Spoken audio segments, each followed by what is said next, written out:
Exactly. As we do load in, we did just get an update. Expect just 2 owed lemon. So expect versus Gogo Joey will be commencing, and that will be casted by Creighton. That 2-minute delay, a lot can happen. But that is that particular map. This is this particular match. As we are going to be loading in onto Lightshade LE. The LE, of course, standing for lengthy installment. Lengthy installment. That is when you're renovating your house, but it's going to be taking a while to put in a new bathroom or something. In the top left-hand corner map, starting all the way in the top left-hand corner map, we have the red Zerg player coming out all the way from the land of Japan. He is looking out for his boy. I see him right now casting it, that being Legend K, representing Team GDAT. Get that! We have Vaisravana.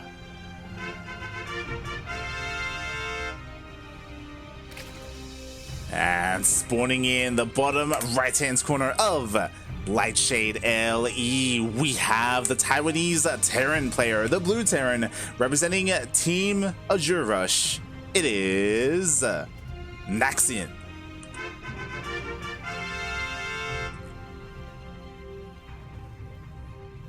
Wait, it's actually Team Azure Rush?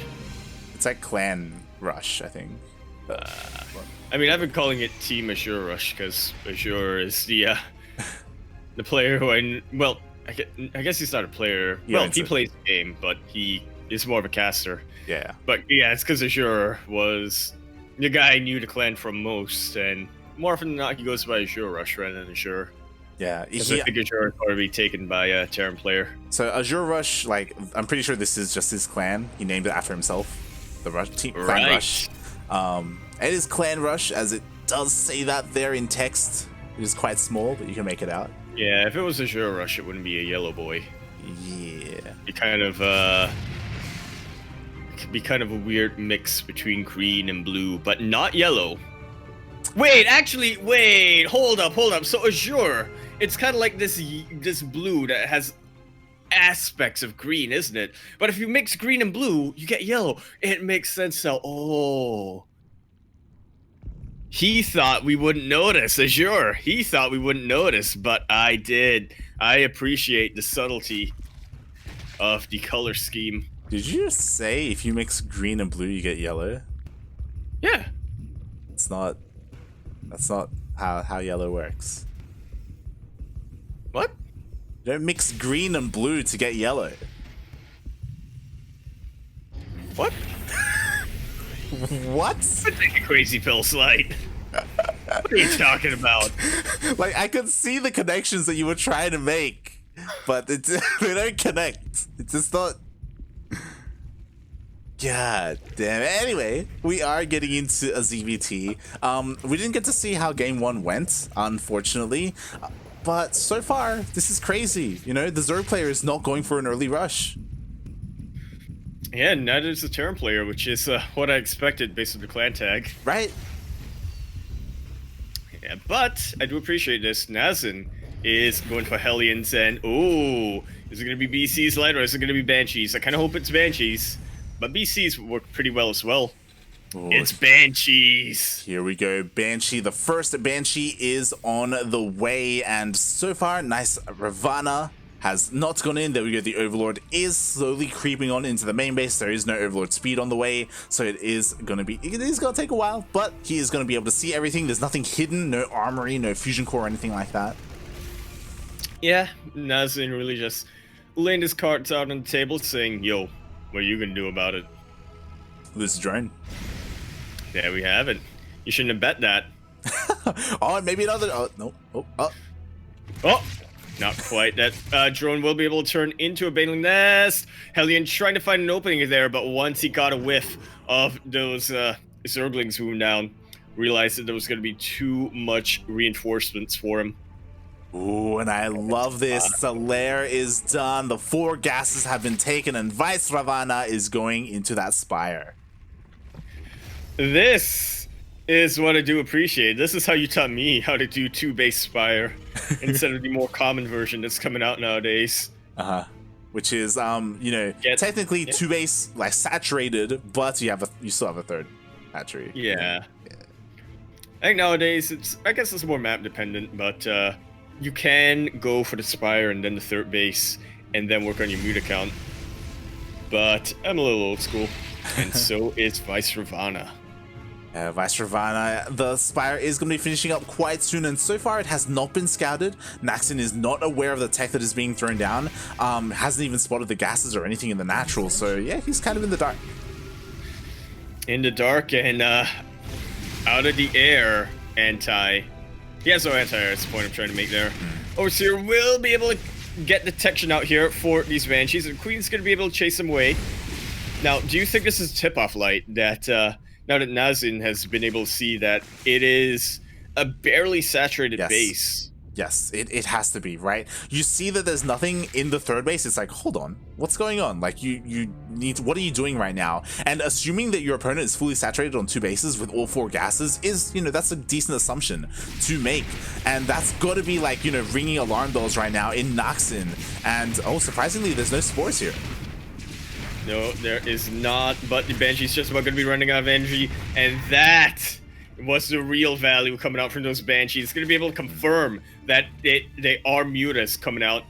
But 12 drones went down throughout the course of this game. Those Banshees more than paid themselves over.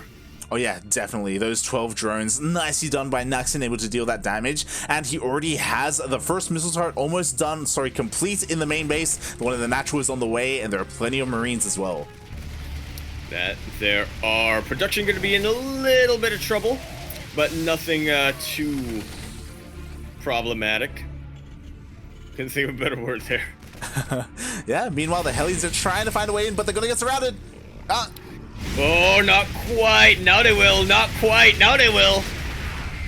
And they will get cleaned out. Now, not the end of the world at all for Naxin, as he kind of wanted to get rid of those Hellions to sort of make room for other units. Hellbats are pretty good for your push, but if you can get more Marines and more tanks, or if you could rather get more Marines and more tanks, I'd say go for it. Yeah, I'm honestly a little bit concerned because Vaisravana is really neglecting drone production. That third still has nothing in it. It's completely barren. He's just going for that big Ling Bane push. Yeah, I'm just looking at the production tab, and more Ling Bane is being produced right now. And to be fair, Naxin is really getting thrown back and forth between his bases. And here we go. The tanks are so exposed right now, Light. And they will get surrounded by the Lings. I feel like this is just about going to be enough for our red Zerg player. Yeah, the wall is down. The wall is not a wall as everything rushes into the main base. There are Lings, there are Banelings, there are Mutas as well. And the Marines that get surrounded. They do. I mean, Naxin, he can still try to split against this, but he's quickly running out of space to do so. Or apparently not. The Banelings get taken out, and Naxin still has a lot of supply left. GG is called! And Naxin from Clan Rush is going to be your other player, making it to a qualifying. Wow, GG. And like, you may be wondering like, wow, that like he held and then Vaisravana GG'd out. Well, he was all in. Like, he was not droning up at all. He was down in workers after all that, and he had to end the game right then and there. DD did. DD did. Wowie. This just makes me think, like, how different would that game have played out if Vaisravana did saturate that third base? Yeah. I mean, he was just committed. He's like, yo, I'm all in. Like, I'm ending the game. Like, one way or the other, the game is ending. Listen, I got a date to catch or something. I need this game to be over. Yeah, I mean, it almost worked, right? He was almost able to pull it off, but Naxin's defense was on point, and it looks like we have our qualifying match ready. Yoga versus Beastork has finished.